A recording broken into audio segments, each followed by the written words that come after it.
This an all-out blitz. Real hard hits, them other podcast trash, we gon' make them all quit. We cover all the topics with intelligence and logic. I know you wanna score, but ID gon' stop it. We from Texas, so that mean that we Texans. Breaking down the X's and O's, our profession. No complaining, just training, you see the progression. They had a Pro Bowl for talk shows, we get selected. We gon' celebrate every win like a birthday.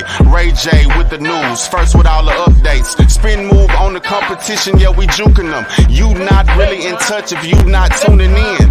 This is Crenshaw, Briggs, and VT. We want the touchdown, we not trying to go for 3. And it's best if you get up out the street, cause them bulls out the pen and they bout to stampede.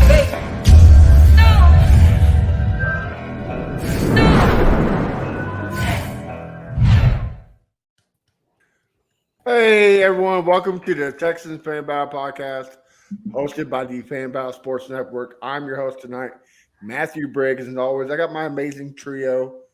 First off, I got Mr. BT himself. What's up, buddy? What's going on, guys? And always, guys, if you know, he's been my A1 since day one. I got Mr. Crenshaw in the building. What's the deal? Guys, we got a special guest in the building. If you listen to 97.5 ESPN down there in Houston, you know very well from the Paul Gallant. So, how you doing, Paul? I'm doing good. That intro was fucking awesome. I gotta say, I like the rap. I'm pumped to be here, guys. Let's get it going. That's what I'm talking about. Yeah, it was a group effort. Crenshaw found the music, BT made a video, and I just stayed here and looked pretty. So it looked well. Well, Paul, are you ready to talk some football with us? Let's do it. All right, let's kick off with some NFL news.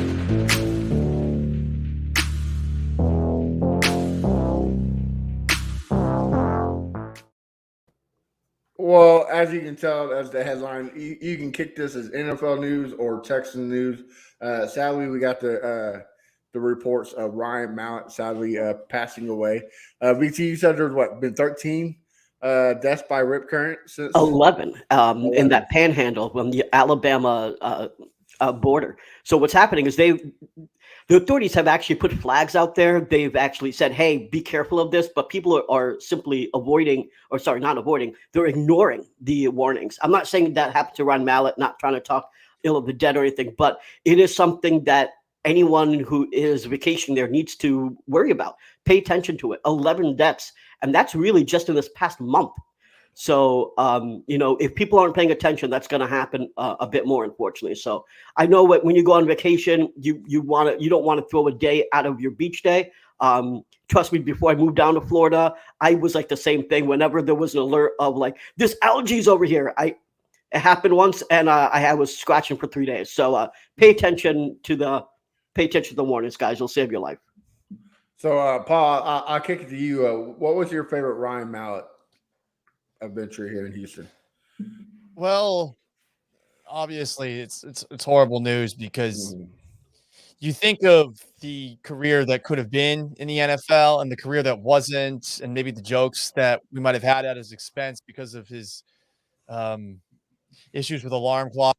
It was in training camp, or it was before that game against the Miami Dolphins. I will always, though, remember the fun times we had when I was working over at 610. Whenever Mallett made one of those cannon throws of his, we would play the sound effect that they play in Star Wars when the Death Star blew up Alderaan, because he had a cannon for an arm. Wasn't always the most accurate thing, but I remember feeling legitimate hope with him when he first stepped in for Ryan Fitzpatrick in the middle of 2014, thinking, oh, wait, let's see what happens the rest of the way. He gets hurt, and the quarterback carousel continues. That moment in time, I was like, I think they might have something here after that game against Cleveland where he threw for 200, and I think they ran for a team for 200 yards. Alfred Blue was leading the way, I think, for a lot of that. So that's my number one. Okay. Sadly, at age 35, you never want to hear news like that. Crenshaw, what about you? Yeah, I'm going to piggyback off Paul. That Cleveland game, we threw his first touchdown to J.J. Watt. I thought we had some as well because I was like, well, we can't do no worse. And it went downhill, and that's the same. That's the same year we played the Kansas City in the playoffs, lost 30-0. Correct? Yeah, that was Yeah, the Wildcat from the goal line. yeah. I don't know what Bill was doing right there. I was hoping that Ryan would have got some burn in that game, but Bill was like, "Oh, Brian Hoyer, you got it." But that was one of the most embarrassing losses I ever seen. That's more embarrassing than the other Kansas City loss that we had. To me, I mean, at home, first play of the game was a kickoff return. Oh my goodness gracious! But yeah, that was my moment right there, Matt. Yeah, I have to agree with Paul. That dude had a cannon. I know they were always joking around that he can hit the big old what's that Titantron with from the 50-yard line. I probably believe it because that dude was massive arm. Also, in sad news, Cedric Killings. He passed away from cancer. Um, he played in 2006 to 2007, 45, I want to say. Yep. That's man, cancer sucks. There's nothing else to say except for thoughts and prayers to the family. Paul, do you remember Cedric Killings playing for the Texans I mean, I know the guy broke his neck. on a special teams play? Was it not? Yeah, Yeah, yeah. it's a violent sport, and it's sad, to talk about the two of them gone way too soon. And Mhm. that to say one more thing about Ryan Mallett, and obviously not to, 'cause I'll be honest, I'm not that familiar with Cedric Killings, but I think it was very cool that in the last couple of years, Ryan Mallett had seemed to find a calling as a high school football coach. Mm. Yeah, I yeah. read a story That's about a that, and successful one too, if I'm not mistaken. I think they were on their way to being a lot better, and he is somebody that whether it was Tom Brady or a bunch of other people brought up, this is a guy who really loved his teammates, and obviously maybe he wasn't ready to be starting quarterback in the league with the Texans, but I'm happy for him that he was able to find something after football because I think for a lot of guys who play in this league, it's really difficult. And Tough. obviously, he was always going to be a legend in Arkansas for what he did in high school there, but I'm glad he had at the very least that, and it's obviously horrible. He's just 35 years old, and I'm sure Mhm. there's a lot of kids that looked up to him, that he had coached and been, a fatherly figure to over the last couple of seasons. It's just really tragic in both situations. Most definitely. VT, I kick off to you. Yeah, unfortunately, I'm like Paul. I don't really remember Cedric Killings a lot. What I will say, um, it's sad that he had to give up his career early because he fractured his neck. I believe it was a C4, and I was reading about that. Otherwise, I wouldn't have known really what the issue was. But on top of him giving up his career early, he was dealing with pancreatic cancer. He lost that battle, so it's just sad all around. We lost two young guys, 35 and 45. It's just horrible to see that former Texans, and not just former Texans, former football players, and just human beings. So just a sad day. Most definitely. Chris off. Yeah, I like I say, if VT would never told me about Cedric Killings, I would never known about Cedric Killings. I'm just keeping it 100 with you, but it's very sad. Cancer and everything. Like my mom had breast cancer and everything, so it's a very sad moment. So prayers to his family. Yeah, most definitely. We always want to send out good vibes and prayers and thoughts to the family. And like Paul said, the young men that Ryan Mallett wasn't involved with, that's got to be tough. Especially, a lot of my high school memories involved my coaches. They always shape up, in your life. So it's got to be tough. Well, let's get on to a different topic. Let's get a little bit better topic. QB battles is spreading around the league. The Texans, you got the Colts with AR and Minshew, the Titans with a three quarterback system, the Niners. Paul, what quarterback besides the Texans, what quarterback battle are you excited to see and over with? Well, it's funny to see what's going on in Tennessee because it seems like to open things up that a guy in Malik Willis who looked like he might be off the actual roster, given the way that they were treating him at the end of last year, that he is ahead of Will Levis on the depth chart makes me chuckle a bit. But of course, you got Ryan Tannehill at the top. I was sure that they would try to move him or something this offseason.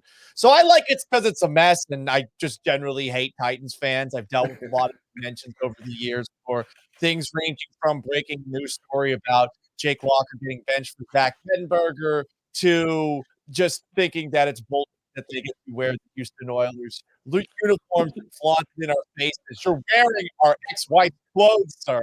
You need to stop. So, yeah, I just like that it's messy in Tennessee right now. I'm also a tad nervous that things might work out really well for Anthony Richardson and the Indianapolis Colts. He's got Jonathan Taylor. He's got at least remnants of that offensive line.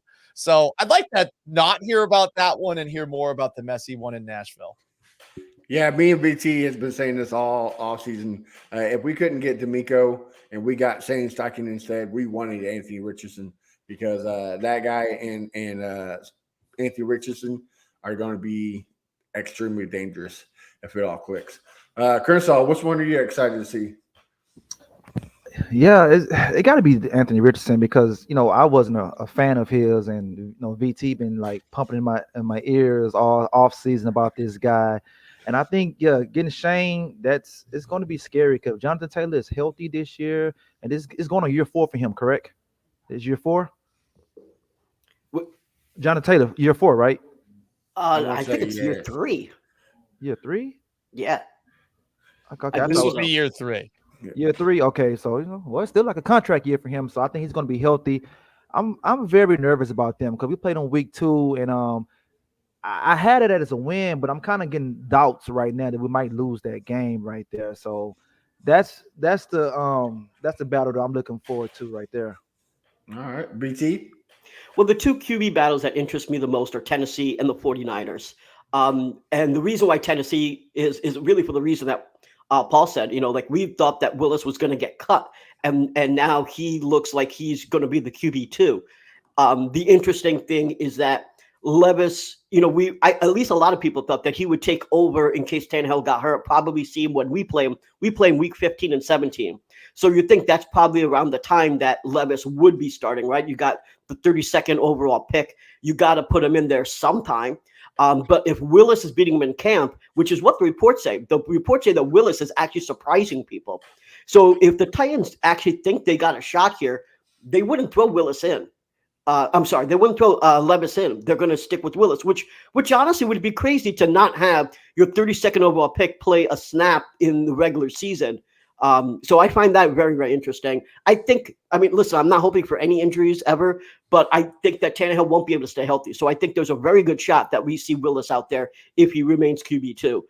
The 49ers is interesting because we thought that Brock Purdy may not play at all this season, but he's right now throwing in Florida right now. Well, not this very moment, but you know what I mean? So he is actually going to start, right? If he's healthy. And the funny part there is that just say he's not 100% up to speed.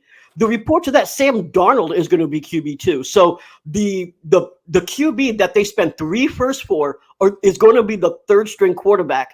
And according to Adam Schefter, there wasn't much of a trade value for him. Now that's freaking insane. How does Trey Lance not have any trade value? How is he not even QB2? Sam Darnold is ahead of him. So to me, those are the two most exciting QB battles. I think that Richardson takes the job from Minshew. And you're right, Matt. All three of you said it, but AR was my favorite quarterback in this class. I said that if we couldn't get AR, that we'd get CJ Stroud. I knew we weren't high on AR, but the combo of Shane and AR does frighten me. All right. Yeah, I gotta agree with Paul. Anything that can make the Titans messy and cause them to fail, I'm all for it. Bud Adams left a nasty taste in my mouth that will never ever go away. So true pause, very pause, big pause. I got a question. How many Houston-based Titan fans do you know? And how many times have you asked them, what the fuck is wrong with you? I do not understand for the life of me how people that are living in Houston can still root for the team. But if you go to NRG Stadium for a Texans-Titans game, and I did when I first moved back here from Seattle late in 2021. I was stunned. I was stunned by the amount of people that were clearly from Houston rolling up to the stadium wearing Titan stuff. Maybe it was because the Titans were actually good that year, but it's just a bad look. Like they left you, and you still like them. Yeah, it's surprising. I know a lot, and it sickens me. Like, you know, some of them are family. If they weren't family, I wouldn't be friends with them on Facebook. But, you know, I got to be peaceful. All right. Well, let's go on to the German game. I guess the tickets for the Miami Dolphins and Kansas City Chiefs there in Frankfurt, Germany, sold out in 15 minutes. Paul, I'll kick it off for you again. Are you surprised or? I'm not surprised because if you got money and you want to go to Germany, I guess this is a fun American way to spend your time overseas. I just hate that there's games overseas. This is supposed to be played in the United States of America. Sorry to sound like a xenophobe or something like that, but come on. We're playing in Germany. We're playing in England. And it seems like every single year we're playing more and more games overseas. Here's the deal. It might actually make sense to play games in Mexico. It might actually make sense to play games in Toronto. Say you want to expand northward or southward to Mexico City or something like that. People are not going to love the NFL overseas the way that we want them to. Sure, there are tons of people stationed across the world that are a part of the United States military. I know there's a lot in Germany and in other places, but I think personally that every single team should get to play all of their games in their home stadium, except maybe the Jaguars, because it's kind of funny that they have to play 2 games in England. But yeah, I'm just bummed out that it seems like one more game every single year is being played out there, and I'm like, this is our game. Why do we have to export it? I think me and BT agree with you 110%. BT, what do you think? Paul, this is where I'm going to say I love you, man. I love you, man, because this is what I've been saying forever, and I get so much flack about this. I think it is completely stupid that we keep expanding. I understand the financial reason, but the whole point is that it's American football, and the whole thing is we'll always be second fiddle to soccer everywhere else, right? So to me, the biggest issue is that the NFL is basically the football league where you get the best of the performances. There is no other league in the world where you're going to see better football played. When you have to go internationally, you are getting second part football because traveling is hard. Then you have conditioning. Then you have practices. You have all of these things that you have to go 14 hours here. You are not getting the best football. And every time you increase it, you're getting worse and worse football. It's not just limiting our chances here to see games. It's already expensive. The tickets are already crazy expensive. So now you're limiting the options for people that live here to actually see the games. Now you're actually also watching worse football. It doesn't make any sense to me from a fan perspective, but I understand the financial perspective. You know, you have pretty much maxed out the American market, right? You have more than half of America watching it, so you're not going to get more. So the only way to expand is internationally. Financial perspective, I get it. I think that, you know, the article that talked about was Florio that really posed this question, which I'll ask all of you, which is, do you think that there will be an actual home, like a team that's actually based out of Germany? Because everyone's talking about London, but Germany seems to love football way more than even London. And I unfortunately could see a team being based out of Germany. And how much would you hate it? That's my question. Ball, I'll let you answer that one first. What do you think? Well, I'd really hate it a lot. I mean, part of it's because I just think about my grandfather who fought in World War II and how pissed off he would be. This like longshoreman who worked on like the docks in Philadelphia. He would be rolling over in his grave right now over this. But again, at a different time, I think it's going to be really hard to pull that off because you're going to first off need to have a better means of transportation. And as far as I know, the Concorde, the plane that used to fly so quickly over the Atlantic Ocean, is not coming back anytime soon. You're going to need to have some sort of transportation like that, or at least other teams over there to make it, at least at this point in time, make sense logistically. Maybe it happens some point down the road. We figure out a better way to transport ourselves across the ocean. But I think for now, it would be an obstacle from that perspective. It would be an obstacle for whatever team is there to sign free agents. There's some players who would want to play over there, but are they going to want to stay there for a long period of time? Right. So I think those are factors. But does the NFL really care about stuff like that? To the point you were making just a moment ago, VT, it's like, hey, they don't really care about the fan that's going to a stadium anymore. They just don't. Like they're forcing you to buy preseason games if you go to the regular season ticket route, and those games are a joke. They're just a joke. Now they've changed it so that this year games could be potentially flexed to a Thursday or a Saturday at the last minute. So if you're traveling, that screws you over. Or if you just decided that you were going to go to a game on Sunday and all of a sudden they move it up to Thursday, that's going to make it difficult for you. So the NFL often pisses in the direction of common sense, and they've come out without any on their pants every single time somehow. So I don't think it'll happen, but they've shocked us before. Most definitely. Chris Hall, what about you? What's your thoughts on it and BT's question? Yeah, basically, I mean, if any team go over there, it would be the Jaguars. But basically, what Paul said, transportation. That's what I was thinking about. So, the only thing I could think of, all the owners getting together and they share one plane, and each team take that one plane, which sounds silly, but it'll save them money. That's something I could think of. But yeah, like free agents, they were like, man, Germany is cool to visit, but I don't want to live here, man. It's too far away from my family. Phone calls, the time difference is, I don't want all that. And then I don't like those Germany games because I don't get up that early to watch those games. Same. So that's why I don't like them. You know, Same. I'm good with the 12 o'clock games, but at 8 o'clock in the morning, I'm still asleep. If Crenshaw, if someone flew me out to cover the game, I mean, I'd be so pumped because I'd finally get to go to Oktoberfest. True. But that's literally it. That's the only reason it would be worth going. And I don't want to pay for that. No, it's too expensive. Yeah, and the hotel is going to be even more. Oh, yeah. Yeah, so yeah, it's too much money. I mean, it's already a lot of money go to a domestic game. So Right. you know, Right. I mean, Matt, I know you know, VT, Right. I know you know what I'm saying? So that's too much, man. Yeah, so here's my thoughts on it. Like Frankfurt is like Las Vegas 2.0. You're just missing Oktoberfest.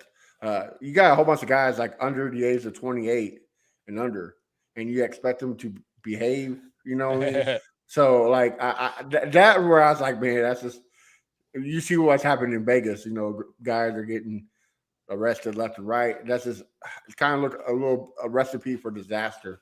So I maybe London, but I think Frankfurt would be a bad spot. Hopefully for our sake, because I don't, like Chris will say, I don't want to wake up until 7 o'clock just to get ready for football. Yeah, that's not. So yeah, so I was on the West Coast. People on the West Coast, guys. yes, it's worse Yeah. for them. You eat cereal watching the game. Oh, people on the West Coast will tell you that it's so great to get up early in the morning and watch football. And I'm like, you know what? It is kind of cool, but I'm sorry. I'm not a morning person. I do a show that's in the morning. I'm still not a morning person. I get up at 5. I'm pounding coffee, trying to wake up for hours and hours and hours. Now I gotta get up on the weekend early. Football, come on. Yeah, same here. So do not want it. Well, guys, let's get why we're here, and that's the Houston Texans. Paul, I don't know if you noticed it, but me, Crenshaw, and BT all dropped a kind of a YouTube short about what we think is going to happen this year. Mine is kind of, I'm a basic white girl, basically. I said Nico Collins is going to be the wide receiver number 1, have a breakout year. Crenshaw said, this is where it gets a little spicy. Crenshaw said Devin Singletary will take the number 1 spot at the running back position. And BT, he went defense and said Jalen Petrie will not just make the Pro Bowl, but an All-Pro. On your opinion, which one do you think is more likely? Which one do you think is going to be more likely to happen? And which one do you think is more interesting? Okay. So I want Jalen Petrie to be an All-Pro, but I also want him to learn how to tackle better. And I do like him a lot. I think he's got a lot of potential. but you're talking all talking, one of just what 3-4 safeties in the league that we're talking about. So I think that one's unlikely. Crenshaw's Singletary one intrigues me because Okay. I love Pierce. He runs violently, and that might hurt him, literally. So that could theoretically lead to him paving the way for Devin Singletary to step in there, maybe be the running back at the end of the year. Singletary has been a pretty dynamic back before. He runs for power. He's small, kind of like a poor man's Maurice Jones-Drew. Maybe not as explosive, but he's just built in that small bowling ball style. If you're a linebacker, like imagine trying to see past an offensive line, this little tiny guy that's running around back and forth, back and forth. To your point about Nico Collins, it is such a crapshoot with that number one wide receiver spot. I don't know if they're really going to have a number one wide receiver by the end. So I would say for both, it's Crenshaw. The Singletary idea, that's not one I had thought of, and I'm like, oh yeah, Dameon Pierce is probably going to get hurt at some point. I hope it doesn't happen. Marion Barber. Yeah, that's who you run like, Marion Barber, man. Rest in peace. Yeah, for sure. All right. BT, have anything to say to that? Yeah, let me just say why I think Jalen Petrie actually has the best chances of being the first Casera era All-Pro. There hasn't been an NFL rookie that had 125 tackles and 5 interceptions since the year 2000. So he's damn good. The reason why he had 36 missed tackles is because he's a ball hawk. He's everywhere. He tries to be everywhere. His motor is insane. If we had an actual front seven, an actual pass rush, he wouldn't be having 147 tackles, and you wouldn't have 36 missed tackles. No DB should have 147 tackles. The fact that we had him and Jonathan Owens being the tackle leaders shows you how horrible our front seven was. Jonathan Biles. Jonathan Biles, yes. Mr. Biles. That shows you how bad our front seven actually was. We should have a much better pass rush. I don't think it's going to be dominant or anything, but it should be much better with Will Anderson, Sheldon Rankins. But yes, Jalen Petrie is him. And the thing is that once he is no longer having to just run everywhere because he actually has some help, right? Now he has Jimmy Ward on the other side too. That I think that the missed tackles situation gets a bit more resolved. I think it should be, definitely under 20, but hopefully under missed double digits. So let's hope that part goes away. But I think that he actually has a chance within a DeMeco Ryan scheme to actually get more picks too, and more pass deflections. He had 8 pass deflections too. So it's not like this guy helped in the run, this guy helped in the pass. The dude was just everywhere. He honestly is my favorite player on their team right now. I know a lot of people either say CJ Stroud or Dameon Pierce, which I understand obviously, but there is something about Jalen Petrie that makes me think that this guy could eventually be one of the best defensive backs in the league. And I'm being serious. The only way he makes All-Pro is the Texans have a good record. He had an All-Pro season last year and didn't make All-Pro. So how can he top that? He was in the conversation for Defensive Rookie of the Year. And I agree. The big problem about All-Pro and being Pro Bowls is it's a popularity game. Like he should have definitely been at least a Pro Bowler last year with the season he had. But I think that we will win 7 games, and so he gets in that conversation. He got to make some noise, and we don't have no primetime games for people to see him as well. So that's what's going to hurt him right there. And there's other name brand safeties that he's going to have to beat out, which, hey, it's possible, but it's Derwin James, it's Minka Fitzpatrick, it's Buda Baker, although Buda Baker may be less so because Buda Baker's situation that's actually worse than Petrie. The guy in Denver, what's his name? Justin Simmons. Justin Simmons. Yeah. So it's a lot. And those guys are already out on the scene. In the AFC South, Kevin Byard, I mean, he's always, I hope you're right, BT. I hope you're right. Well, let's stick on the topic of defensive backs. Paul, have you been watching this drama of Steven Nelson unfold? I saw. Now, go ahead. He has a point. You got to be a real fucking psycho to wear a vest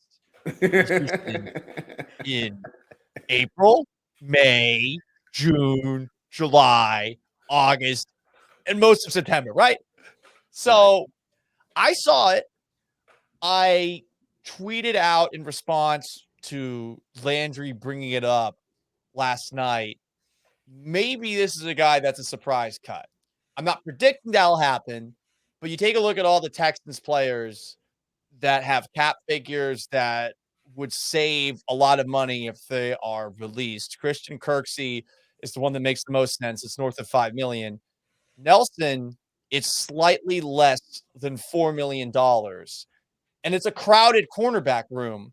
Shaquille Griffin is someone that I covered in my little stint up in Seattle for a couple of years.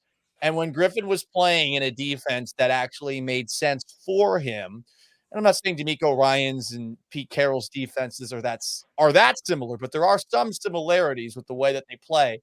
Griffin was really good. Like Pro Bowl adjacent, maybe not quite there, like Pro Bowl alternate we're talking about in that situation. But if he's healthy, I think he could be some real competition for Steven Nelson. And I would tell anybody that's negotiating a contract, unless you are awesome, this is probably not the best way to go about negotiating for a new deal. I was talking with my buddy DJ Bien-Aimé of ESPN a little bit earlier. We do a Texans podcast together for ESPN Houston, and there's going to be an episode dropping later where we talk about this, where he brought up that, well, this is just the way that Steven Nelson is. I guess from what his team is looking for, he wants something like a 2-year, $16 million deal. He showed up to the offseason stuff. Caserio hugged him, and D'Amico Ryans asked him how much he wanted to be paid. So this could just be a very hostile negotiating move, and maybe all is fine. But I have been thinking about a lot of possibilities as to what's next, because it's a rather aggressive move to say that you're crazy if you wear a vest. It was a clear shot at Caserio. Right. The guy who literally signs your paycheck, like, he's the one that has all the cards in his hand. Crenshaw, what about you, man? I know you been eating your hot flame bowl, so are you going to get spicy with it? Well, that's not the first time somebody asked Nick about that vest. When they had the season ticket deal, one holder said, how many of those vests do you have? Because he think he wear the same vest over and over again. So he should be used to that question by now. But yeah, I mean, it kind of remind me of Dante Robinson, Pay Me Rick on the shoe and everything. So it kind of remind me of that right there. But they didn't pay him; they ended up trading him, right? So it might not be a good look, but I mean, he played very well last year. I mean, he was our best cornerback. I hope he stays on the team, but like you said, Paul, it could be a surprise cut, and I would hate that because Griffin, he's still coming off the injury. I'm not for sure he's going to be 100% healthy. So totally true. I hope he can text Nick and say, I'm sorry. Hey, I'm tripping. And they can squash that and get the guy paid, man. Pay these players. We got the money. Well, a lot of Texans podcasts like to copy some of the stuff we do. I hope Steven Nelson doesn't watch this and copies Crimson's idea and wears a vest at training camp that says "Pay me, Nick." I know you want that. That'd be. Hey, he's stylish. Right. If you've ever seen Steven Nelson after a game, the guy wears some bomb Hawaiian shirts. I'm a big Hawaiian shirt guy, so like the Nelson Rock seems like the kind of guy who would do it. And I hope he listens to you, Crenshaw. I think he should do that. That would be sick. Come on, Nelson Island, let's do it, baby. BT, what about you? Yeah, I mean, I think that all right, I have a couple problems with this. One is that he wants a contract extension, but the thing is, if he wanted to get paid on his second year, he could have said, hey, just give me a 1-year deal. Give me a prove it deal. I can prove myself, and I'll get a better deal the second year. No, him and his agent decided to get a 2-year deal. All right. Now, I can even understand that, hey, you think you outperformed your contract and you want extension? All right. You got David Mulligata as your agent. All right. Let your agent do your job.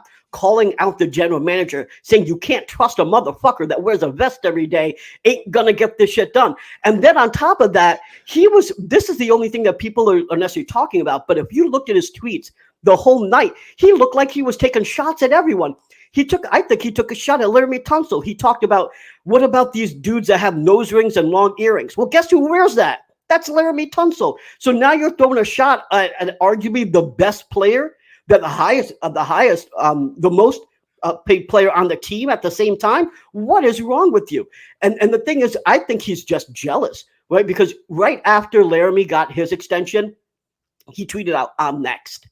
And I think when he said that I can't trust a motherfucker, I think he's saying that he had some sort of conversation where they said, "Hey, if you do well, we'll extend you." And now he's saying that, "Hey, you didn't abide by your end of your bargain." But in all reality, he was good, but he wasn't fantastic, right? Did he outplay his contract so much where we are forced to extend him? I mean, Shaquille Griffin could potentially pick up exactly where he left off. He wasn't like he was fantastic out there. But who was And better the than whole him? thing is that, Who was better than him though? I mean, just because we didn't have better players at the time doesn't mean that's why we should keep. Who is better than Christian Kurski? Should we keep him? I mean, that doesn't say much. Last year our squad was shit. So I don't care just because he was but it was shit, and he came and played every game. He could have nailed it in. He could have nailed it in, but he came out there and played. Right? I'm gonna play devil's advocate. Looking at the cornerback, stat wise rankings, Steven Nelson was like, I think 39th or something like that, and the person right behind him was Desmond King. I mean, not in the whole NFL. So I mean, Desmond King is gonna fit in a better scheme than Lovey. So that could be the guy who takes it. We all know he's not a number one shutdown corner or number two, more of a slot corner. But who knows? I mean, like I've been saying, scheming fixes everything, and D'Amico Ryans is a hell of a schemer. So, I mean, right. I mean, they got some options. You could theoretically move Jimmy Ward to nickel corner because he was playing a little bit of that last year too. So there's a lot of flexibility in the secondary right now, which is great. I mean, this is the strength of the Texans at this point in time. But I think Steven Nelson has to realize that. Now, to what you were saying a little bit ago, VT, about like, hey, he's mad about other guys getting paid. Well, I think he's a little bit justified with a couple. One, look, Shaq Mason, I grew up a Patriots fan. I am a Patriots fan still. Shaq Mason is a guy that we've seen play well before, but he's coming off of technically his worst season per Pro Football Focus. Again, that's not an end all be all. I'm too lazy to study offensive line play. I'm just saying that is, at least for that website, he's not coming off of one of his best seasons. He got an extension before he's even played a snap with the Texans. And on top of that, look, I know a lot of people like Malik Collins. The Texans front seven has been garbage for the last couple of years. I don't know that Malik Collins is the reason for that. But Malik Collins got an extension as well. And if you're Steven Nelson, you played very well at that position. And it doesn't seem like you're asking for a lot of money, too. It's not like he's asking for like $30 million or something like that. He's asking for like 2 years and 16. And I would imagine a lot more of that money being guaranteed, so that's more of a 2-year contract than a 1-year contract, because a lot of these contracts are so much funny money. So that would be the devil's advocate argument I would make, or if I were Steven Nelson's agent, pay me, Steven. That is the argument that I would make. Hey, not bad at all, right? So, anything else, BT, before we? Yeah, I'll just say one thing. And all right, so you want to get more money, like I said, that's fine. But the thing is, there are multiple ways to go about it. Now, what this tells me is that his agent, which is David Malagueta, is not getting the extension, right? Because if you're getting success, if you're on your way to being successful in negotiation, you wouldn't call out the general manager. You wouldn't call out our star left tackle. You wouldn't be talking about other players. It was all night long. The other tweet, I swear to God, he must have had the whole bottle of whiskey last night. He was talking about Ryan Mallett saying, you guys think I'm playing out here? Like why are you quote tweeting the death of Ryan Mallett when you're talking about your extension? I mean, the dude just seemed off the wall. In my opinion, this is classic vampire. You know what D'Amico Ryan said, right? Guys that steal your energy. He's a vampire. Yeah. He's an energy vampire. I think that if they don't smooth this over the next couple of days, he might be out of there on the trade block, getting a 6th-round pick or something for him, and be out of here. We are not in a position to take locker room cancers. We're hanging on by a thread. We're going to go through our 4th consecutive losing season. I think we all need to be honest with where the Texans are. And I think that, we can win 7 games, but we're still going to be under 500. Do we want a locker room cancer that's going to be bitching and moaning because he didn't get an extension and that we're not having a winning season? Fuck that, man. No. Get the hell off my squad. Maybe he was hacked. You know, a lot of people used to blame bad tweets on Ambien not too long ago. So could have been an Ambien tweet, huh? That's what I'd use as my excuse. Again, Steven Nelson, pay me. Right. I mean, he does have a wine farm called Nelson Farm. So I mean, BT BT might be right. Who knows? Before we move on, quick rapid fire question. Package deal, Steven Nelson, 4th-round pick to the Ravens for Queen. Are you doing it? I don't think Baltimore would take it, but Okay. I mean, yeah, I look, they need linebackers. And while I like the direction, I like what we saw from Christian Harris the second half of the year. The guy whose name I'm always too scared to pronounce in the 5th round that they drafted out of Alabama too. Yes. Yeah. Right. Look, there's more, but I want more. I feel like the more linebackers, the easier it's going to potentially be for a defensive line, especially with some of the things that they're going to try to do. Okay. Crenshaw, BT, would y'all take it? I mean, I think I'd take it in a heartbeat, but the thing is, there's no way the Ravens would do it. Right. I mean, I know we got to pay Patrick Queen, but I mean, listen, we are kind of short on linebackers. Yes, we got some obviously in the draft, but they're unproven. Queen is proven. Now, he probably won't be the Mike either, but I take him on the strong side, right? I mean, I think that's probably the best where you could use him. Harris continues on the weak side. But yeah, the Ravens would never do that. Yeah, they'll laugh at us. Yeah. How about Christian Kirksey for Justin Jefferson? In a I love heartbeat, trades right? like that. Those are those Madden, those Right. Madden trades, right? Forced trade override. Hell yeah. Yeah. I wish we do that in real life. That'd be fantastic. All right. Well, Paul, this is the favorite part from the fans. This is where we get to ask you a couple questions. Cool. Are you down with it? Let's go. All right.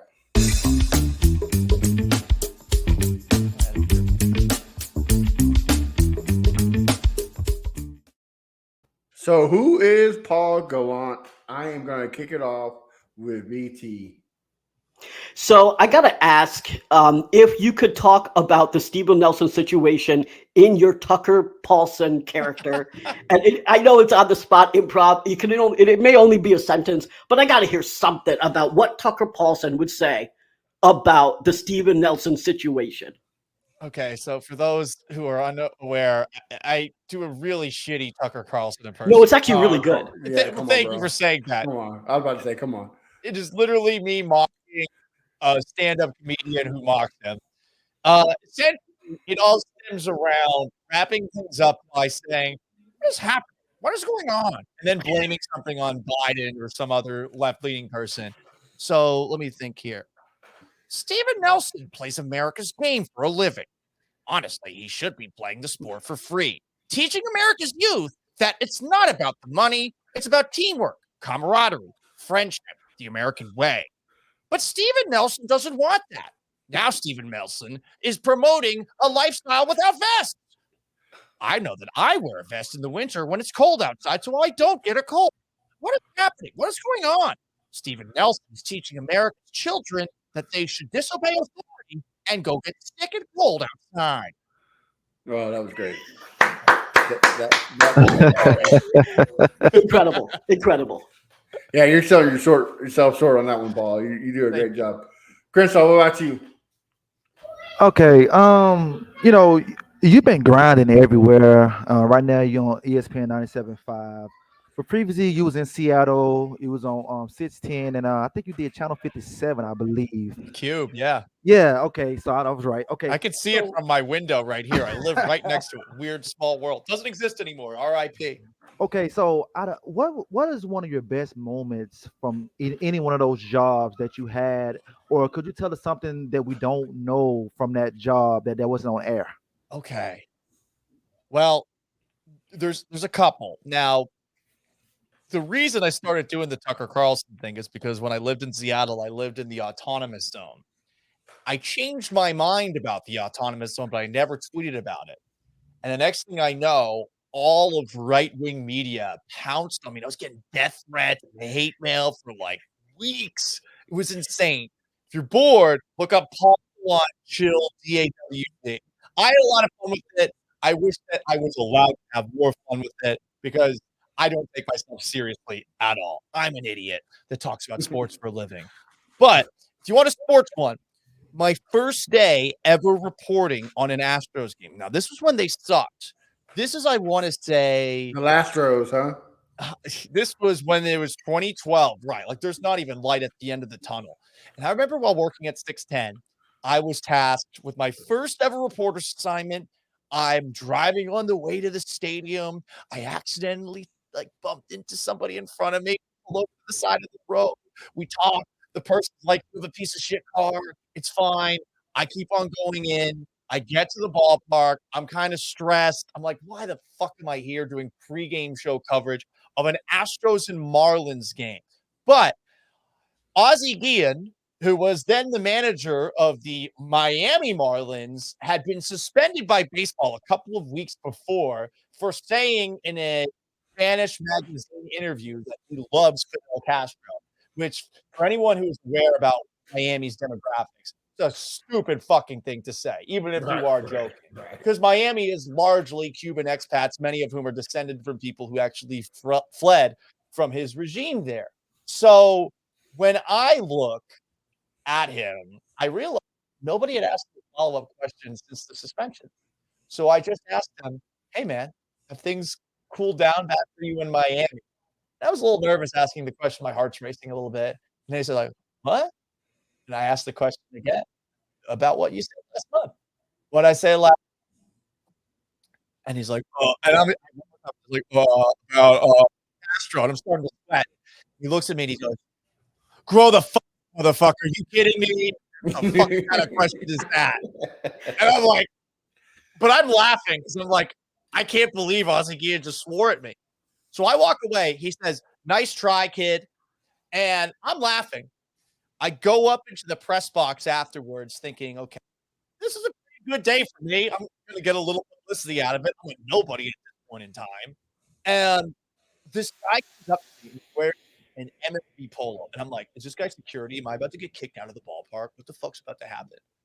This guy gets up to me and he starts just yelling at me. He's like, "You knew exactly what you were doing with that question. How dare you? You make a mockery of this industry, blah, blah, blah." And I'm just like, well, my boss is right next to me. So I'm like, okay. I was waiting to get taken out of the press box. Turns out that this guy was named Richard Justice, who was a sports writer locally in Houston for a really long period of time. And I still have beef with him over that. But anyway, I guess that's maybe my most fun story.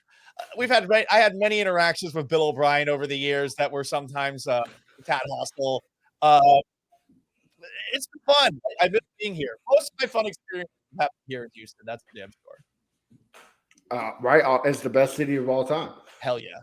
So I am the chef of the show and the fatty. I love to eat, so I always base my questions off of food. Seattle or Houston? If you had to eat to save your life, which city are you eating at? There's only one thing. What the hell's my cat doing? There's only one thing that Seattle has on Houston, because I think Houston is the best food in the country. And I grew up in Massachusetts. Massachusetts is pretty good seafood. That's pretty much it. They tried to do Mexican food up there. It's awful.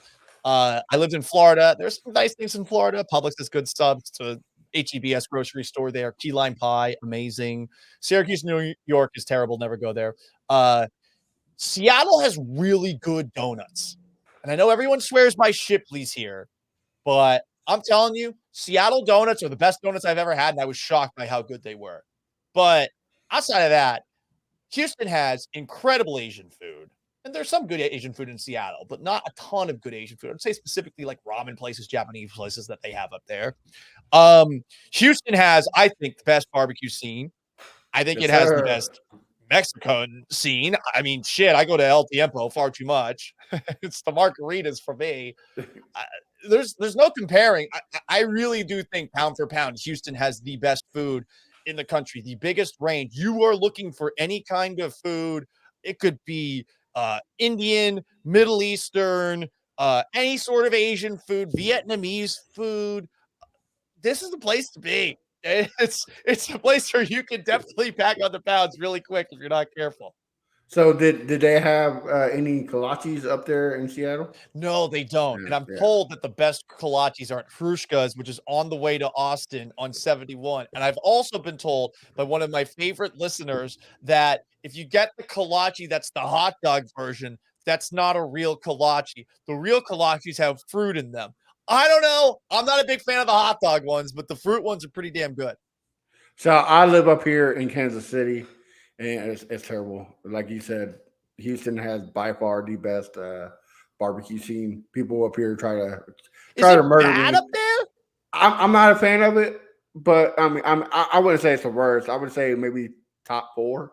Behind Memphis and Houston, Carolina, even Carolina. Yeah. Carolina. I was not a fan of it. So, but they never heard of a kolache. I was like, hey, you have any kolaches? They're like, in English, please. I'm saying I am a kolache. Do you have one? So Wow, they don't even have it. Damn. yeah, it's Hey, I got a question about Seattle. Where are they fans at? Is it mostly in Seattle, or is it Oregon? Is it Canada? Where are they fans coming from? They're from right outside the actual city itself. Because I think, Crenshaw, what you're hinting at is that there's a lot of out of town folks that come. I mean, I was one of them. And I would say a lot of the ones that live in the interior city, it's gotten so pricey now. Those are largely people that are working in tech. And those people go to the games because these tickets have gotten really expensive over the years. But it's generally from the suburban areas where Seattle starts to transition from Tacoma or something like that, right? Tacoma is a great example of it. There's Auburn. There's a bunch of names I'm forgetting off the top of my head. There used to be some sort of acronym to describe the Seahawks fans that don't live in Seattle because a lot of Seattle people are like, these people are the absolute heathen trash because they're just absolutely crazy at the games. But look, that home field advantage, I tell you what, the first game I went to, it was a Thursday night football game between the Seahawks and Rams. It was early 2019. Russell Wilson played an incredible game, had some of the most beautiful passes I've ever seen to Tyler Lockett specifically. Still pissed the Texans weren't able to get Tyler Lockett. Fucking Jalen Strong because the Seahawks traded up in front. No offense to Jalen Strong. They could have had Tyler Lockett. But sorry, tangent. It was so loud that whole game. The Seahawks win on a missed field goal at the end, and it's a really cool place to go. I'm envious of anybody who would have had a long day because you're probably watching the Astros in the World Series later that day. But that crazy build up the Texans Seahawks game in 2017, where you're not even sure if they're going to play. You thought they might stage a mutiny because DeAndre Hopkins heard what Bob McNair had said, at those NFL meetings talking about anthem protests. And they go out there and they just played an incredible game. And it just sucks so much that Deshaun Watson got hurt like a couple of days later and tore his ACL. Different time with Deshaun Watson, a different mindset on him. But anyone who went up to that game as a Texans fan, I think had a good time. That's a great place to watch football. Yeah, like I said, I live up here in Kansas City, so every time every time Texans come, I hate going there because Too loud. The atmosphere is just. I mean, it's great for Chiefs fans, but like you said, if you're a Texans fan, especially that year we lost to the Chiefs in the playoffs, but we beat them in the same year in the season. Yeah. I went to that game. And I thought I was gonna get hung. Like I thought people were gonna murder me. Like how did I just yell? How dare you? And I'm just sitting there pointing at the scoreboard. I'm not saying nothing. I'm just pointing at the scoreboard. It's like all you could do. Yeah, like hey, look, ain't my fault. But don't. They got the last laugh, so that's all that matters. Yeah. So, yeah. BT, Crenshaw, any last questions before we end this? I got one last question. If your life was a real movie and whenever you walked into a badass scene, you would pick a song that represented you, slow motion walking, flames behind, what Cars song exploding. would that be? Oh, that's an awesome question. Okay, well, there's options here. There's a bunch of AC/DC songs that I'd love, but if I'm being true to myself, people don't appreciate Creed. They don't. Some dad rock. All right. They don't appreciate Scott Stapp. Right. I don't know if it would be Take Me Higher or My Sacrifice or One Last Breath, which is kind of a depressing song. Probably be Take Me Higher, the riff. Yeah. Yeah. Probably be that one. All right. Good answer. Chris, I got a question for him, or No, that's about it. I mean, I would say this. You probably one of my favorite guests we didn't had since we've been doing this show. We've been doing the show Thank for a you. while. I love your energy and everything. And, you always got a smile on your face, and Thank you. I like that right there. So I had to say that before you get off the show. Thank you. I Yeah. appreciate it. I'm entirely powered by caffeine. I drink way too much of it, and yeah, that's. But Yeah. thank you. I mean, you don't have high energy doing this for a living. Like shit. Find a new fucking job. It's too fun doing what I do. Yes. Well, we don't get paid for it, but we love doing this. So I can tell. I love this. I love what Hey. you guys are doing, and Yeah. I love it especially when VT starts trolling the fuck out of people. That's my favorite. I have enjoyed that so much. Paul, you'd be surprised. That's how we get like half our guests is BT arguing with people. Like he argued with James Palmer, Ron Hughley. Like he's argued with half our guests, and he's like, Chris. This is where Chris comes. He's like, hey, why don't you just come on the show and let's talk about Good it. cop, All bad right, cop. let's do it. Yeah, exactly. Good cop, bad cop. Yeah. It works. But so what people ask us all the time, like, man, how do you get these wonderful guests?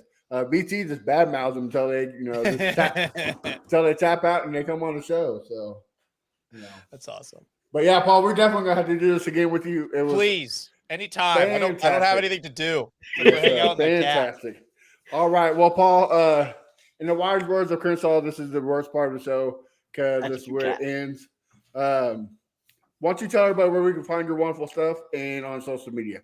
Well, I have a YouTube channel, youtube.com/Paul Gallant. I sometimes do a podcast, but it's very rare that I actually do it because I'm lazy. But you should listen to my radio show, which you can hear every single day from 10 to noon, weekday from 10 to noon, ESPN 97.5 and 92.5. Has a show podcast as well if you're into that. I post clips from the show on my YouTube channel afterwards. I have a TikTok. I don't know how I have any followers on it because I feel like an old person whenever I'm on it. But pretty much just search Gallant Says on anything. You'll find me. Just look for the super white guy with massive eyebrows. That's probably me. And guys, thank you. I had a blast, and I would love to do this again. Dude, I'm telling you, if you do your impersonation on TikTok, it's going viral. So that's all you need to do. BT, where we can find you at? You can find me on Twitter at Brown Chubby Bear. Like we've been saying, I love talking ball and I love arguing about Texas football. I'm on Spaces multiple times a week. Come and find me. You can find my latest article about Jalen Petrie on our new website, fanbattlesports.com. Check that out. And me and Leo do an after-hour show, which we'll do another one tomorrow. I don't know whether we're going to do a Zoom or Space, but follow our socials if you want to be part of that. And follow us on OnlyFans to find OnlyFans. OnlyFans. Subscribe now. Crenshaw, what about you? You can find me at Fit for Crenshaw everywhere. And you cannot find them on OnlyFans, so don't let not on OnlyFans. yeah. Only VT and Leo. Yeah. Pause. You can find me at A1 Day One Texans and on the fanbattlesports.com website where you can find some great articles for me, myself, and BT. I don't know why I said me, myself, but, let's go with it. And then you can find the show Texans Fan Battle everywhere. Guys, until next week, have a wonderful day. And again, Paul, thanks for coming on, man. We appreciate Anytime. it. This is Crenshaw, Briggs, and VT. We want the touchdown. We not trying to go for 3. And it's best if you get up out the street, cause them bulls out the pen